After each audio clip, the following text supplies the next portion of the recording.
We are back.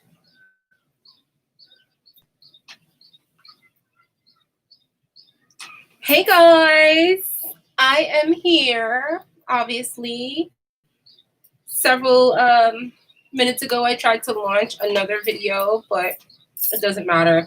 YouTube is becoming cheesy and corny. I'm only here for the fun. As far as I'm concerned, like as women, we have to stay focused on our own desires. Like we can't sit here and wait for some nobody to make it happen for us. Like I go into my brokerage I work at today, and what I realized was that in that brokerage is every single man in that brokerage is masculine. Um, and I've not been around masculine men in a long while because most masculine men are busy. And so unless you work next to them or they're your man, you don't really entertain a lot of masculine men. So what I found about these men at the brokerage is that they are like your typical masculine men. They like to take care of their girls. Some of them are married. They're young. Some of them ambitious, wonderful men.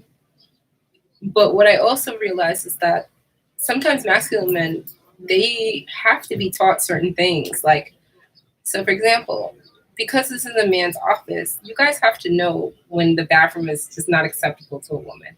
Like clean that shit. And me having to say that today, and then it kind of got me annoyed, but then at the same time, the response I got back made me realize, like, yo, he really loves me. He fucks with me. Because really his response was just, I'll get it done. It was just like, yo, thank you, but I'll get it done. Like, yeah, he'll get it done. Tomorrow when I come back to the office, there'll be paper towel. There'll be like, like I mopped the bathroom floor 3 Tuesdays in a row without any complaints, without telling anybody because I wanted it clean. And so I just had to let him know, like, I've cleaned the bathroom for the past 3 Tuesdays, and I just want you to know, like, it's your responsibility to do that. And the fact that he came back with the yeah, like it is, and I will get it handled, and I will handle everything. Like to me, it's so attractive. Like I like that when you criticize a masculine man, he's not going to argue back with you. You see, the thing about like non-masculine men is they don't understand women's desires. They have their own desires and they think like women. So when you have desires and you're making it known that you have desires, they get mad at you. They get jealous at you. Like I remember the looks I used to get from that ugly Saint Lucian every time he would be jealous that I was a woman just living my life. Like as a woman, of course men are gonna pay for things for me. I don't have to do shit. Sorry. You buy whores. Most men could afford to take a woman out on a date. I'm sorry that $100 is what you pay for the Asian whore that comes to your house. I'm sorry that she's a cheap date. Like you know what I'm saying? And I mean this. Like literally, this man buys Korean bitches for like $65. And my thing is like, you just don't know the quality. You don't know the value of a woman in general. That's why you don't have one. That's why you'll never have one. That's why I had to walk away from you because your dick doesn't get hard. All you want to do is drink. Really, what you want is a companion to sit next to you while you get drunk. So what I realized was like, yo, I am in an office environment right now with a man who's 10 years younger than me, but is a fucking catch. He is masculine. And he doesn't argue with me. I say something, even if I sound frustrated, all he wants to do is make me happy. All he wants to do is make me smile. All he wants to do is see me be successful. And like, to me, that is an A1 catch, catch, catch.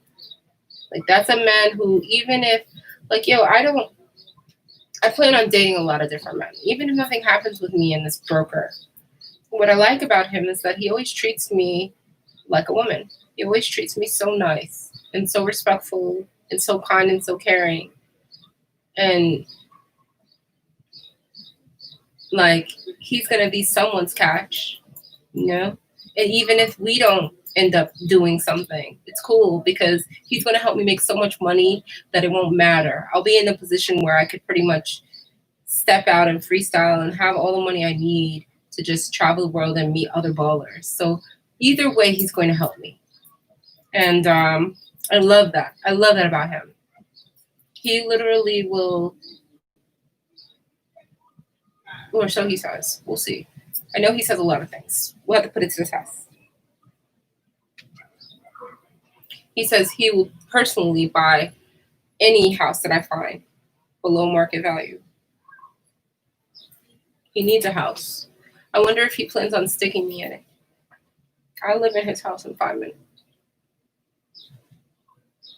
He deserves to be treated like a man, is what I'm saying. So it's like women's desires are very important because the number one desire that we have as women is to be treated like women.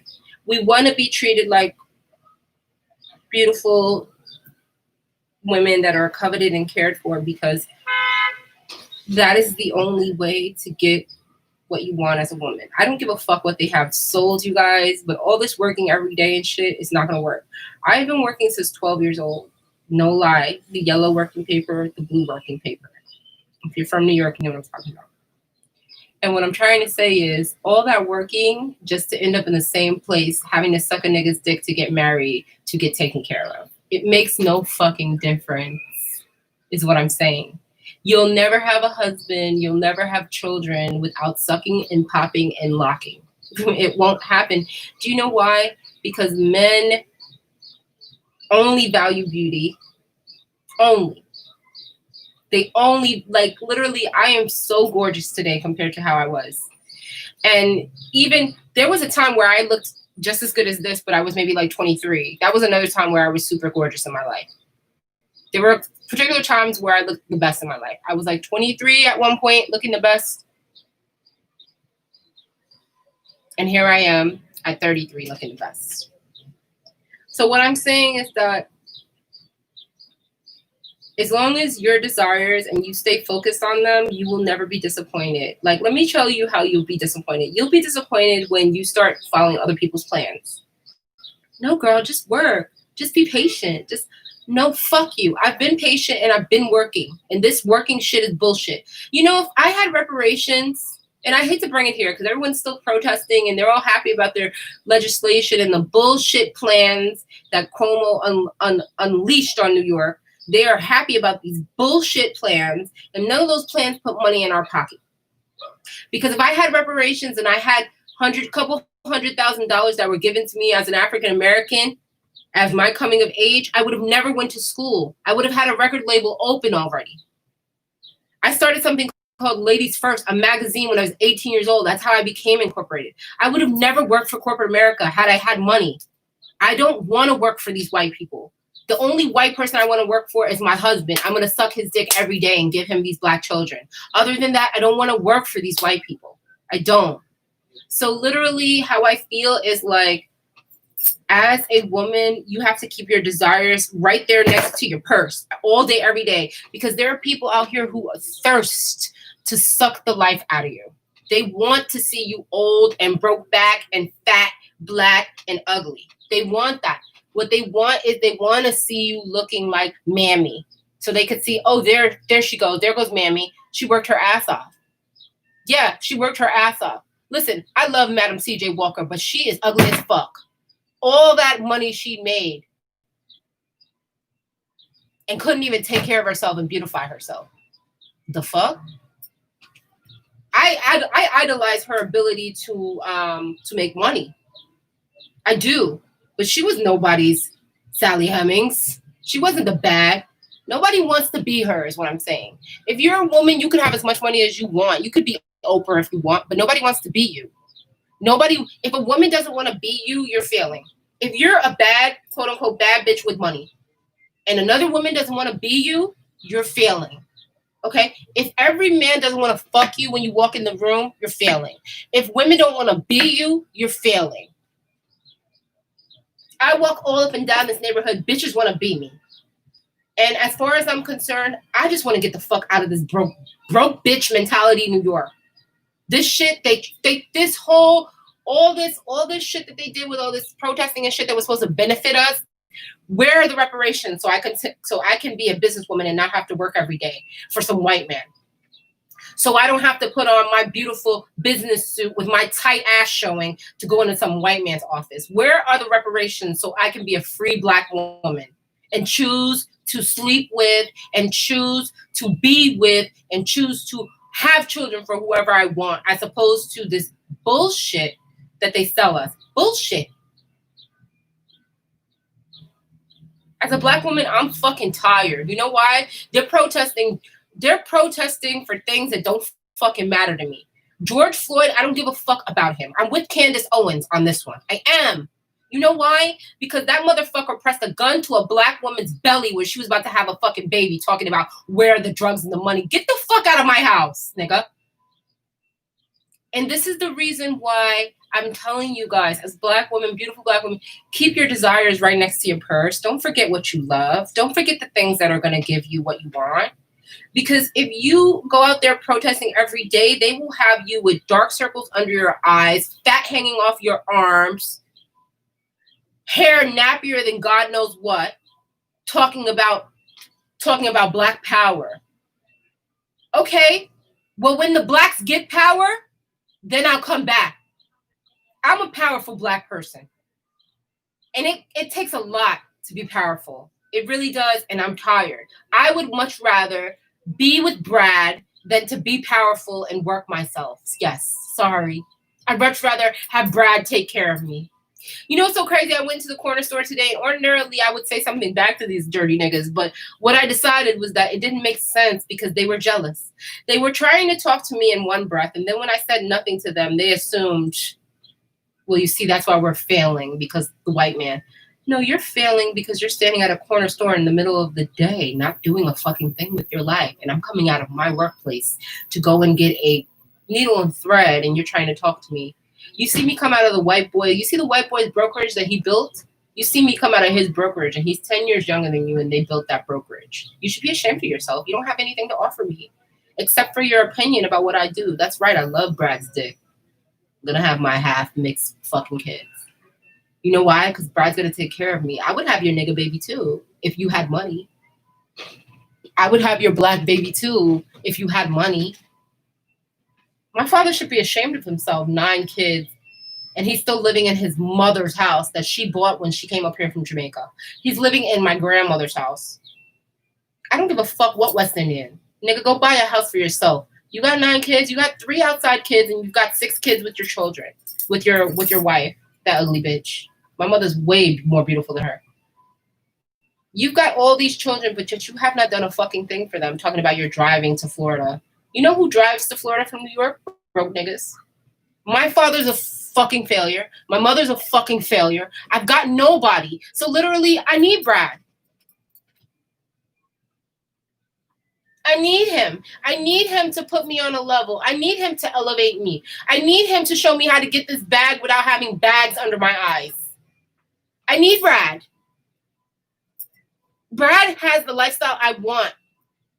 And all the Black niggas that have it, they're giving it to Becky. So as far as I'm concerned, let Brad do what he was supposed to do, which is elevate me. Thank you. And I'm going to stop calling him Brad.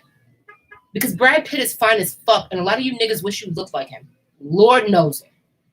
He really is. I'm going to stop calling him Brad. All right? I'm going to start calling him Michael, because we've got Michael in all colors. Michael's not a white name. That's a name that everybody uses, that shit. Let's call him Michael, and let's talk about how Michael hasn't done a fucking thing for anybody lately.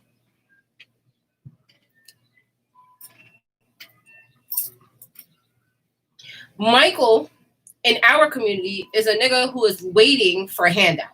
Michael in their community is a man who is established with 3 and 4 properties and a wife and kids already. That's why a lot of you niggas is not competing. And I don't mean to say it like that because I don't actually pit Black men against white men. I literally worked out with my boy this morning. I think he's fine as hell. But why do we have to work out in the park all the time? We work out in the park because you don't have enough money for a gym membership. Let's keep it 100. You broke. And you don't see the need for a gym membership. So this is my first time working out with you in the park, and this is going to be the last time for the week. You're not going to see me every day in the fucking park regardless. I could work out in the park on my own. You know what I want? I want the kind of man that says, come to my house, I got a gym in it. And this shit been popping open all fucking day, and I'm going to leave this shit open now. I want the kind of man that says, yo, I want the kind of man that says exactly, what did he say to me? This is his way of calming me down and reassuring me that I'm the shit. But what he said to me is this, literally, this is his way of reassuring me. This is his way. I hear that, and I'll help you get there. Let's find those deals, and any home you find that's under market value, I'll personally buy myself. That's his way of saying, sweetheart, I got you. Calm down. I know shit is rough right now. I got you. And then he says, Jackie, I said you could use my phone, but I was busy and needed to send clients important tests. I apologize, but I said you could use it on speaker only. We're going to close a deal and get you a car. Just you wait. Be patient and trust the process. Let me explain that to you. That is a man who knows that a woman wants something and is going to help a woman get something without a woman have to break her back. He knows I'm not going to break my back. I'm making phone calls, doing a little back and forth, but breaking my back's not happening. Because if I have to break my back, then you'll never see my face, Brad.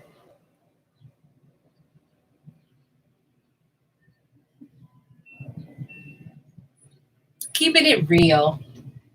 Keeping it real, I'm getting my titties done too. Keeping it real, I'm getting everything done. Keeping it real, I don't give a fuck about keeping it real. There's people keeping it real outside every day and they look like bums. I don't want to be next to them. I'm done with New York. This place is shitty. Even the people that had something don't have shit now, and this place is dirty as fuck. And to be honest with you, I'm not struggling like that. Maybe it's because I only am by myself. Maybe it's because I don't have any kids. Maybe that's the reason why I'm struggling. I'm not struggling. But let me explain something to you. I'm also not struggling because I choose. I choose not to struggle, and because I choose not to struggle, I say, to hell with it. You know what I'm going to do right now? Because I'm feeling myself, I'm going to call my broker, and I'm going to FaceTime him and talk.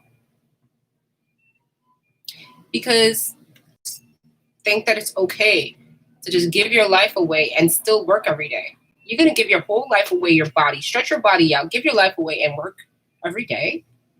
I mean, what kind of dummy are you? I'm going to call my broker now and see what he's up to.